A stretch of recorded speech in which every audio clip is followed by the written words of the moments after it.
It's difficult to explain. Our corporeal life entirely, all of it,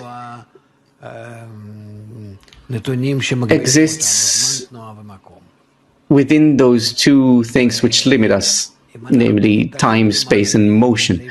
And if we rise above them, and it is possible, even according to Einstein's theories and according to psychology to an extent, but mostly according to the wisdom of Kabbalah, which says that if we rise above it, then we become entirely, completely free.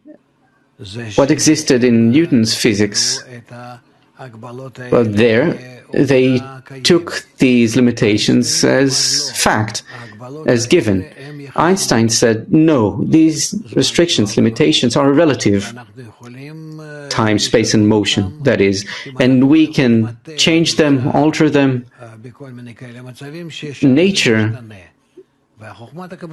has all sorts of states in which these things change. And the wisdom of Kabbalah says that we ourselves can change these things, time, motion, and space. And with these coordinates, or we can transform them, change them, alter them however we want. And it all depends on the extent to which we rise above our ego, because the ego within the person, it gives the person these three discernments which restrict us and don't allow us to see life as unrestricted. Oh, and how will this affect a person's happiness? Last question, and this is what we began from. Dr. Lightman. Well, there's nothing greater than to come out of those limitations, to leave them behind, because then you feel an eternal life. You also feel what eternity is. Right now, you don't feel eternity.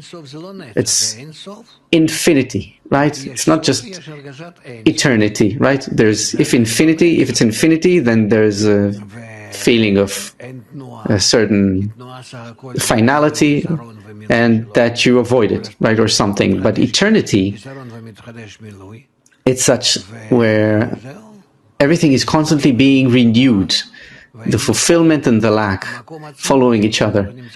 And there's no motion or space, time. The space, that's derivation of lack, the lack. And that also vanishes because it's the existence of a lack, meaning that something is lacking, something is missing. That's why I feel this, I have a perception of space. I can see if something is empty or full or... Oh, and so what does a person remain with?